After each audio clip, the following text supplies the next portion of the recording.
রে আল্লাহ। এ হুমায়ুন ভাই, হুমায়ুন ভাই, যে কাকার মাথা দিয়ে রক্ত বেরোচ্ছে, এনাকে একটু দেখেন তো, এনাকে একটু দেখেন। এনার হচ্ছে মাথা দিয়ে রক্ত বেরোচ্ছে। আর ওখানে কি ওই মহিলাকে একবারে মারাই গেছে না? বাচ্চা বেঁচে আছে। এই যে এই লোকটা, হ্যাঁ এই লোকটার, হ্যাঁ মাথা ফাটে রক্ত বেরোচ্ছে। সিএনজি আলা কই? সিএনজি আলা ড্রাইভার? ও এটাই ড্রাইভার।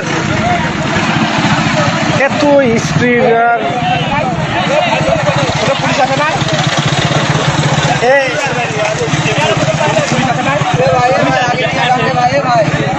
এদেরকে মেডিকেলে উঠাই দেন না কেউ।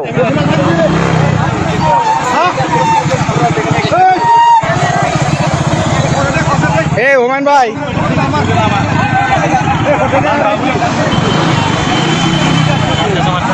সিএনজির সাথে মেবি বাস, বোধ হয় বাস না ট্রাক। আমরা এসে দেখি সবাই যেভাবে পড়ে আছে সব রাস্তার উপরে। তো ওই যে সিএনজি আর বলতে সিএনজি কিছু নাই, সামনে পার একবারে শেষ। আর এই যে যারা ছিল তাদের অবস্থা। একটু পানি দেন, ওই যে একটুখানি ইয়া দিয়ে একটু ইয়া করে দেন।